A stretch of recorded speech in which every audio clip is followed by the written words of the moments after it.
Kumusta po tayo? Amen? Mabuti. Amen. Napakabuti ng Diyos, tunay. Sapagkat siya ay tapat, ang kanyang mga anak ay hindi niya po iniiwan at pinapabayanan. Amen po. So, sa third week na po tayo ng January, no? Ang bilis ng panahon. Third week na. 11 months na lang. Pasko na ulit. So, sa pagpapatuloy po ng ating pinag-aaralan na ito nga po yung team natin, Go and Make Disciple. Yan po ang team natin for this month, no? Sa Matthew 28, 19 to 20, sabi po dito, bago, ang ano po dyan, bago po umakyat si Jesus, no? Sa langit, ay nagbilin po siya sa kanyang mga alagad o inutusan niya sila na pumunta sa lahat ng lahi sa bansa at gawing mga tagasunod niya ang mga tao. Amen po. At sinabi po niya, baptize them in the name of the Father and of the Son and of the Holy Spirit. So, yun po ang instruction sa kanila ng ating Panginoon na sila po ay so yun po ang instruction po dito na si Jesus ang kanyang mga alagad na gawing mga disipulo ang mga tao in all nation. Amen po. Ano po ba ang naiisip natin pag pinag-uusapan po ang discipleship? No?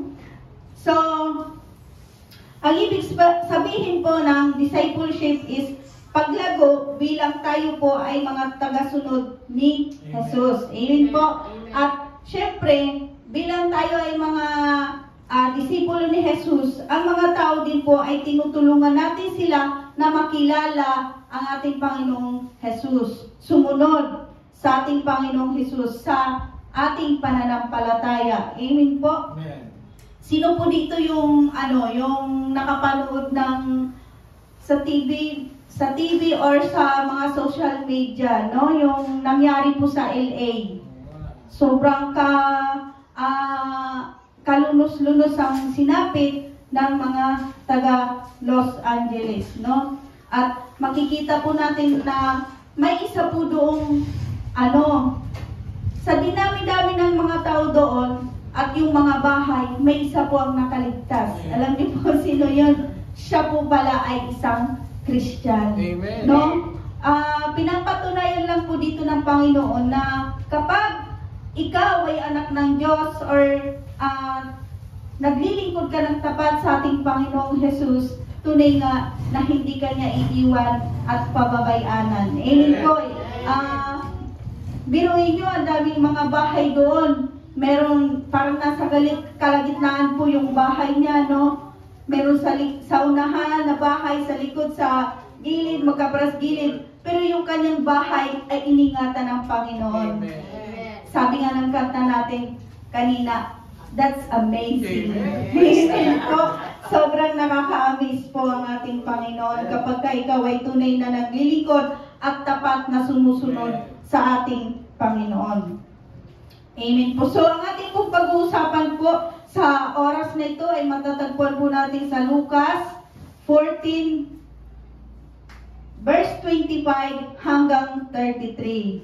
Amen po. Yan po yung ating pag-uusapan ngayon. Lucas 14:25 to 33. Ang pamagat po nitong ating ay ang pagiging alagad. Ang pagiging alagad. At pinagmagatan ko naman po itong paano nga ba maging isang tunay na disipulo ng ating Panginoong Jesus. Samahan niyo po kong basahin mula 25.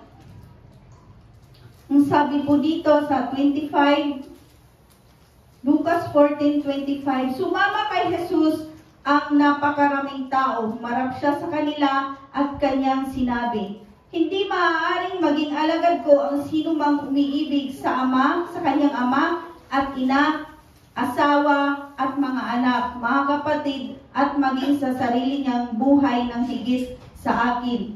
Ang hindi magpasa ng sarili niyang cross at sumunod sa akin ay hindi maaaring maging alagad ko. ang isa sa inyo ay nagbabalak na magtayo ng tore, hindi ba siya uupo muna upang magplano at kwentahin kung magkano ang magagastos niya upang matiyak kung may sapat siyang pera para maipatapos ang kanyang ipapatayo? Sa 29, baka matapos mailagay ang mga pundasyon ay hindi naman mayari ang tore. Siya'y kukutyain lamang ng lahat ng makakakita niyon. Sasabihin nila, ang taong ito ay nagsimulang magtayo, ngunit hindi naman naipatapos. Sa 31, o sinong hari na makikipagdigma sa kapwa-hari ang hindi mo na mauupo upang pag-aralang mabuti kung kaya niya, gamit ang 10,000 niyang kawal, na sumagupa sa kalaban na may 2,000 kawal. At kung hindi niya kaya, malayo pa ang kalaban, ay magsusugo na siya ng mga kinatawan upang makipagkasundo. So, gayon din naman, hindi maaaring maging alagad ko ang sino man kung hindi niya tatalikuran ang lahat sa kanyang buhay. Amen po. Purihin po ang Panginoon sa pagkabasa ng kanyang mga salita. So, dito po sa verse 25, sinabi po dito, ang background po kasi nito is si Jesus ay nangangaral, marami na po siyang pinangaral dito at ang una po dito ay nagkaroon ng talinghaga. So alam naman po natin na kapag nagtuturo ang Panginoong Jesus ay marami pong lumalapit sa Kanya, marami pong sumasama sa Kanya. Kaya ito po, sabi po dito, sumama kay Jesus ang napakaraming tao. So, maraming tao. Amen po. Alam naman po natin na kapag nagtuturo ang Panginoong Jesus o nakikita, ay maraming mga tao ang nakikinig at sumusunod sa Kanya. So sa panahon natin ngayon, no, ano ba yung mga pinipilahan? Karaniwan, mga artista no? Mga artista. Or di kaya, ayuda daw. Oo, yung mga pinipilahan. Pag halimbawa na lang, idolo mo yung artista, no? Makikipagsiksikan ka, unahan ka sa kanila kahit ikaw ay masaktan. No, ganun po yung mga tao ngayon. Maraming mga tao na abalang-abala sa mga ganong bagay. Pero dito po, ang pinipilahan po or maraming mga tao sumusunod ay si Jesus. Mas the best po yun. Kasi kapag si Jesus po ang pinilahan natin, marami po tayong matututunan at marami po tayong matutuklasan na kaalaman at magkakaroon pa po tayo ng kapayapaan ng ating puso. Iyon po, sabi po dito, maraming mga tao ang sumusunod sa Kanya. So, sa panahon po natin ngayon, bilang tayo'y mananampalataya, no?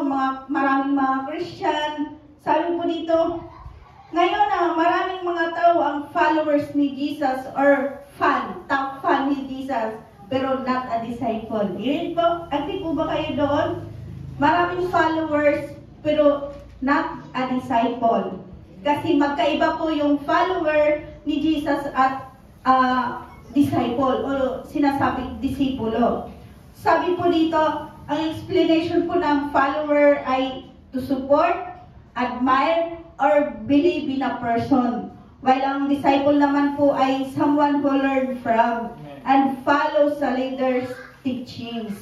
Amen. Ito po yung mga, pag sinabing disipulo, ito po yung mga committed. Committed sa Panginoon, committed sa ministry. Ano pa po ba? Committed sa lahat, pagpatungkol sa Panginoon. Amen po sa gawain. No matter what, committed ka sa ating Panginoon. Hindi committed ang utak ka. Okay? Sabihin nga po ninyo sa inyong mga katabi, ikaw yun.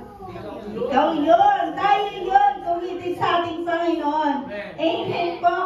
Ang pagiging alagad ng Diyos ay may kaakibat na sacrifice.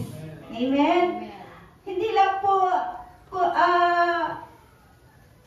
pagiging, anong tawag dito, sabi nga po, ang pagiging alagad ng Diyos ay may kaakibat na sacrifice. Hindi lang po yan bed of roses. Amen? Kahit nga bed of roses, may mga tinik po yung roses, di ba? So, di ba po? So, sabi po dito, sa 26, hindi maaaring maging alagad ko ang sino mang umiibig sa kanyang ama at ina, asawa at mga anak, mga kapatid at maging sa sarili niyang buhay ng higit sa akin. Amen po, malinaw po yung sinasabi po dito ng ating Panginoon. Hindi daw maaaring maging alagad ko ang sino man. Sino man, wala pong exempted. Sino man, parang lahat ng tao, sinasabihan dito ng Panginoon, hindi maaaring maging alagad ko ang sino man. Ang involved po dito, family, no? Imaginin po natin ang sinabi ng Panginoon, ang umiibig ng kanyang ama at ina. No, involved po dito yung ating family. Maiisip po natin na grabe naman si Lord. Family, no? Pero po, ang sinasabi lamang po dito ng ating Panginoon, ang pinapaunawa ng ating Panginoon dito, kung higit ang pamilya natin or ang sarili natin sa Panginoon. Amen po na halimbawa, araw ng Sunday, ganyan. Love na love mo yung family mo, yung anak mo nag-aya, mag-SM, maggala-gala. Araw ng linggo, araw ng pananambahan.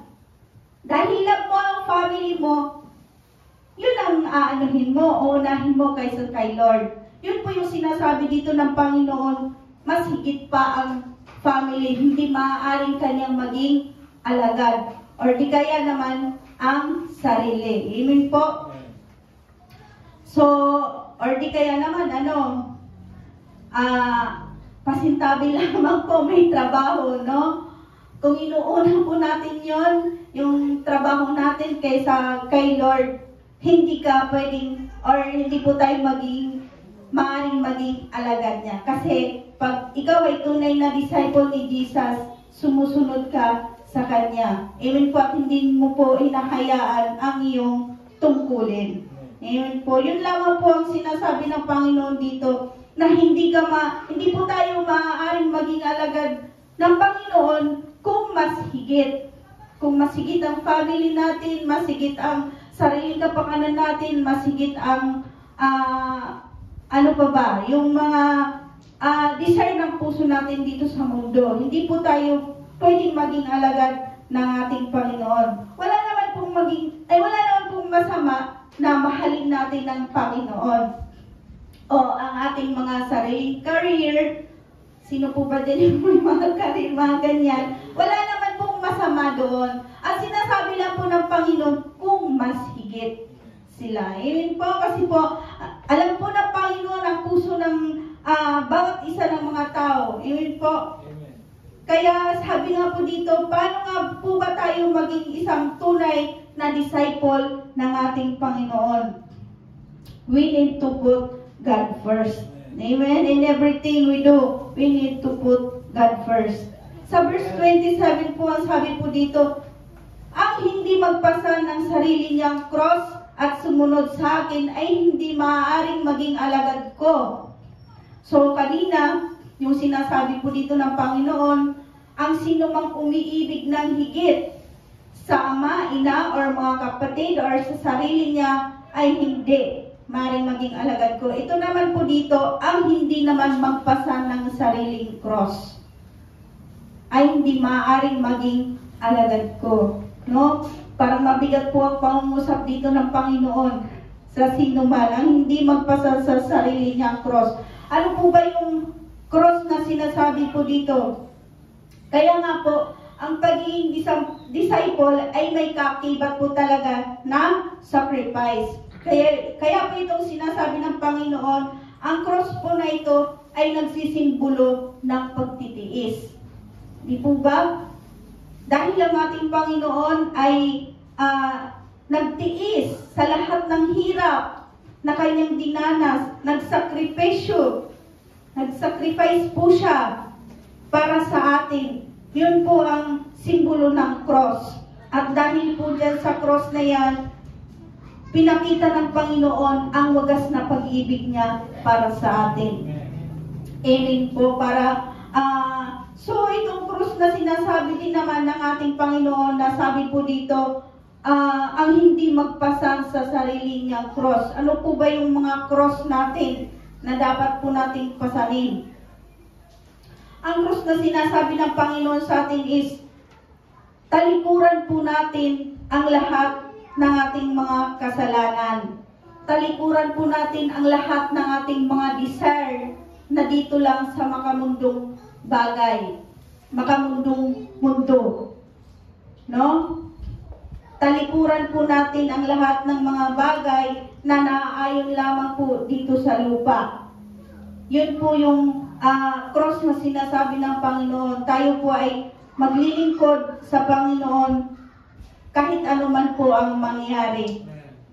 No? Na ang Panginoon lang ang dapat nating unahin sa ating paglilingkod. Kasi bilang tayo ay mga disciple, syempre tayo po ang inaasahan ng Panginoon na tayo ang magiging pattern.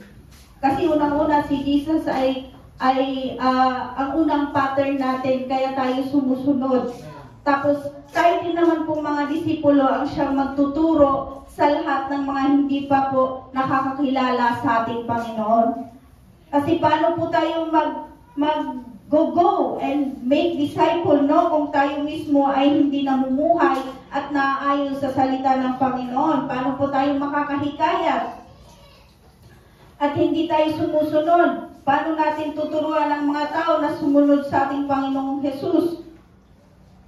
No? Kung hindi naman nakikita sa atin ang kabanalan ng ating Panginoon. So, bilang tayo ay mga totoong disipulo ni Jesus, tayo po ang magtuturo sa ating mga kapitbahay o nakikita po sa atin yon. Nang sa ganun, maakay din po natin sila sa paglilingkod sa ating Panginoon. Amen po. Sabi po dito sa John 8:31, sabi po dito, if you abide in my word, you are truly my disciple. Amen. Ang sinasabi po dito ng Panginoon sa verse na to, ang tunay na disipulo ni Jesus ay sumusunod sa kanyang mga turo at nananatili sa kanya ang mga salita. Amen po. Nananatili po ba tayo sa turo ng ating Panginoon? Amen. Sabi po dito sa 28, kung ang isa sa inyo ay nagbabalak na magtayo ng tore, hindi ba siya uupo muna upang magplano at kwentahin kung magkano ang magagastos niya upang matiyak kung may sapat siyang pera para may patapos ang kanyang ipapatayo? Baka matapos mailagay ang mga pundasyon ay hindi naman nayari ang tore, siya'y kukutyain lamang ng lahat ng makakakita niyon. Sasabihin nila, ang taong ito ay nagsimulang magtayo, ngunit hindi naman naipatapos. So, dito po sa 28, nagbigay po ang Panginoon ng isang example, ilustrasyon no po, na kung magbabalak na, in real life, nangyayari po ito, no? Yung halimbawa, may isang taong nagpatayo ng building or bahay, hindi na in-estimate yung kung magkano ang gagastusin. Kaya ang nangyari tuloy, ayan, nakatingga, walang bubong, walang dingding. Kasi po, hindi po in-estimate kung magkano ang magagastos. Ito po ay example ng ating Panginoon, no? Ng ating pagsunod sa ating Panginoon is may halaga. May cost po yan. Hindi basta-basta dahil sa ginawa sa cross ng ating Panginoon. Ayon po, ang salvation po na tinanggap natin at tatanggapin ng mga taong wala pa pagkakilala sa ating Panginoon ay binayaran po yan ng walang katumbas na halaga. Yun po ang ginawa ng ating Panginoon sa cross ng Kalbaryo. Na kung malalaman lamang po ng mga tao kung ano po ang ginawa ng ating Panginoong Jesus, no? Siguro po sila man po ay susunod sa ating Panginoong Jesus. At sabi po dito, ano po ba ang pundasyon? Sa verse 29, baka matapos may lagay ang mga pundasyon ay hindi naman mayari ang tore Ano po itong pundasyon na to sa ating buhay mananampalataya?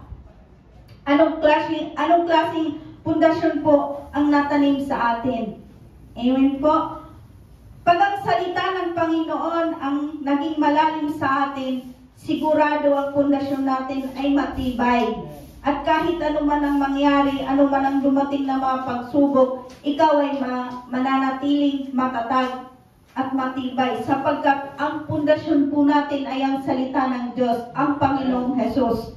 Amen po, matibay na sandigan.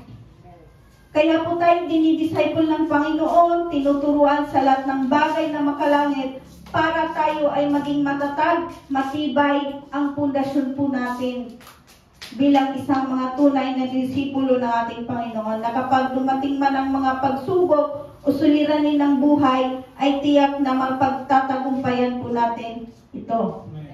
No, kasi po kung hindi po matibay ang salita ng Diyos sa ating mga buhay, no, ang pundasyon po natin ay mabuhay.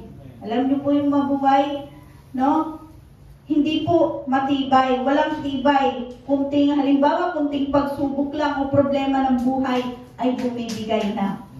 Kaya, tayong mga disciple ni Jesus, mahalaga na tayo po ay meron po tayong pundasyon, malalim na pundasyon. Ang ating Panginoong Hesus, ang salita niya, ang tangi nating maging pundasyon.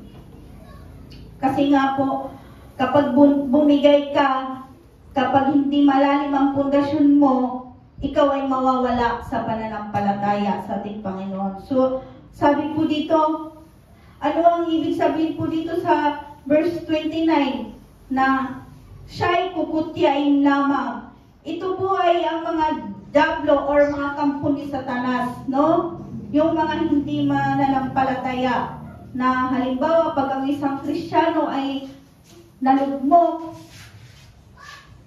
yan po ay pagtatawanan ng mundo or kukutyain. O di kaya naman tuwang-tuwa sila dahil bumigay sa mga pagsubok ang isang Kristiyano. Yun po ang jablo. So, kaya tayong mga disciple ni Jesus, dapat meron po tayong malalim na pundasyon na kapag dumayan man tayo sa mga pagsubok, ay mananatili po tayong matatag. Amen? Ibig sabihin ng pundasyon niya ay hindi po matibay, kaya po ang Panginoon nagutos sa kanyang mga alagad na go and make disciple. Turuan at kilalanin ng Panginoong Hesus, sumunod sa kanyang mga salita, no? Being a disciple, at hindi lang po yan, in-example ng ating Panginoong Hesus. Ang sabi pa po sa verse 31, kung sinong hari na magkikipagdigma sa kapwa, hari ang hindi muna mauupo upang pag-aralang mabuti kung kaya niya, gamit ang 10,000 niyang kawal na sumagupa sa kalaban na may 2,000 kawal. So pinapakita lamang po dito na kahit sino ka man, or halimbawa sa ating mga tao, kahit sino ka man, may pinag-aralan ka man, mataas ang posisyon mo, o may sinasabi ka sa buhay, pinakamayaman ka man, or di kaya mahirap ka man, walang exempted po dito. Kung nakakaranas man ng problema, pagsubok, o ano man yan, walang masama na mag-humble ka kay God. Amen po. Mag-humble po tayo kay God. Halimbawa, kung ikaw ay mabisyo o sa tingin mo ay hindi mo kayang alisin ang bisyo sa katawan mo, surrender ka kay Lord. Amen po. Sabihin mo, hindi mo kaya in your own na baguhin ang sarili mo. Mag-humble ka kay God. Surrender mo yan kay Lord. Amen po. And all things na hindi mo kayang talikuran, surrender mo kay Lord. And hayaan mo na ang Lord ang kumilos sa buhay mo. Kasi po, kung hindi tatalikuran ng mga makamundong gawain o pamumuhay na wala ang Panginoon, ang sabi po sa 33, gayon din naman, hindi maaaring maging alagad ko sino man kung hindi tatalikuran ang lahat sa kanyang buhay. Amen po, malinaw po dito ang sinasabi ng ating Panginoon, hindi maaaring maging alagad. parang 3 beses na sinabi ng ating Panginoon dito, no, mula umpisa, hindi maaaring maging isang disipulo kung hindi tatalikuran ang lahat sa kanyang buhay. Ano po ba yun? Yun po yung buhay na makamundo. Yun po yung buhay na umaayon sa agos ng takbo ng mundong ito. Amen po. Malinaw po ang sinasabi, ang naisipunawa sa atin ng Panginoon. Wala pong exemption.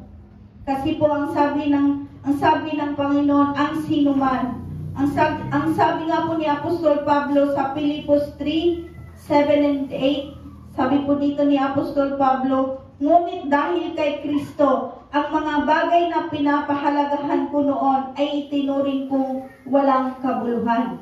Oo, itinuturing kong walang kabuluhan ang lahat ng bagay bilang kapalit ng lalong mas mahalaga ang pagkilala kay Kristo Jesus na aking Panginoon. Amen. Ang lahat ng bagay ay ipinalagay kong walang kabuluhan at itinuring kong basura, makamtan ko lamang si Kristo. Amen. Si Apostol Pablo po ang nagsasalita dito. Kilala naman po natin si Apostol Pablo, di po ba? May sinasabi ang kanyang buhay. Dito sa lupa, mayaman, matalino, may pinag-aralan, may katungkulan, maraming achievements, pero ang lahat ng yan ay itunuring niyang walang kabuluhan. Men, basura. Dahil natuklasan niya ang tunay na mas mahalaga, to know more Jesus. Amen. At yan po ang ating ginagawa. That's the real disciple po. Each and every one of us, no, in this GCF, we are the true disciple of Jesus Christ. Amen po? Amen. We are the true disciple of Jesus Christ. Being a true disciple po, tayo ay humahayo para may share natin ang good news sa mga tao para makilala nila si Jesus. At matuto po silang sumunod sa ating Panginoong Diyos. Amen po. At praise God nga po nung nakaraan po, tayo po ay nakapag-evangelize sa ating lugar ng Santa Maria. Ako po'y naniniwala na yung sineran natin sa kanila ay hindi po yun mawawalan ng saysay. No? Si Lord po ang gagawa ng kamanghamanghang bagay sa kanilang mga buhay. At praise God po, after natin mag-share, tayo din po ay nabusog. Salamat po sa Panginoon. Dahil tunay nga na kapag tayo ay naglilingkod sa ating Panginoon, maraming mga blessing, surprise blessing na ating makikita at matatanggap. Amen po. Paano nga ba tayo maging isang tunay na disipulo ni Jesus? Unang-una, may paninindigan po tayo sa ating Panginoong Diyos. May paninindigan po tayo. Sabi nga po dito sa verse 26, kung ating pong babalikan, hindi maaaring maging alagad ko ang sino man umiibig sa kanyang ama at ina.